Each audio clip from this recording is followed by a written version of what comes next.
जय श्री राम।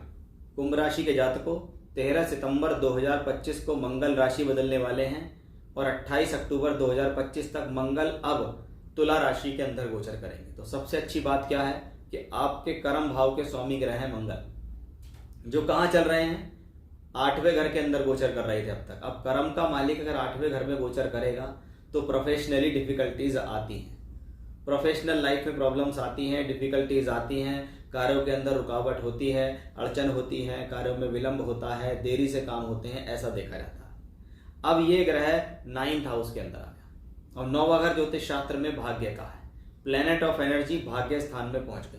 यानी अब आपकी जो एनर्जी है वो आपके भाग्य को बनाने या आपके भाग्य को चमकाने में लगेगी, या कह सकते हैं कि अब आप पहले से ज़्यादा मेहनत करते दिखाई देंगे कि भाई अब मुझको बहुत ज़्यादा मेहनत करनी है, बहुत ज़्यादा हार्ड वर्क करना है और उस हार्ड वर्क का नतीजा आपको बेहतर मिलेगा।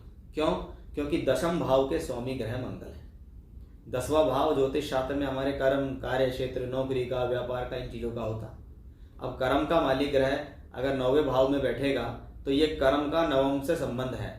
कर्म और धर्म, इसको इसलिए शास्त्र में इसको कर्माधिपति धर्माधिपति राजयोग कहा गया है। इसलिए केंद्र का मालिक त्रिकोण में बैठे या त्रिकोण का मालिक केंद्र में बैठे तो ये राजयोग होता है। और ये राजयोग कैसे बनता है? अपने साहस से, क्योंकि मंगल हिम्मत का कारक है और 10वें का मालिक, यानी कि इस दौरान कार्य पर फोकस हो रहा है, कार्य पर फोकस बढ़ रहा है और इस फोकस से आपके जीवन में बेहतरी हो रही है, इसमें कोई डाउट नहीं।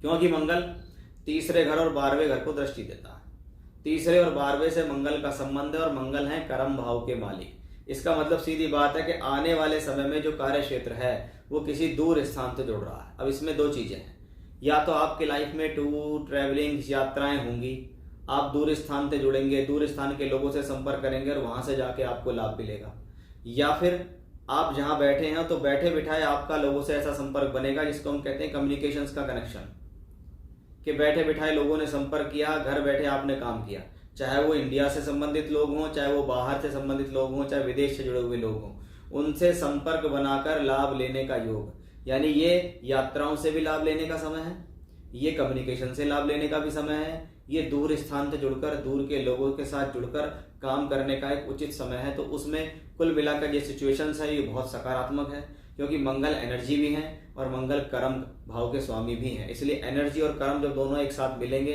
तो आपके लिए बहुत शुभ फल देंगे। अच्छी बात इसमें यह और है कि बृहस्पति की भी पूर्ण दृष्टि मंगल पे होगी और बृहस्पति आपके लिए धनेश है, इसलिए यहाँ पर बैठकर मंगल धन योग बनाने में सक्षम है। जय श्री राम।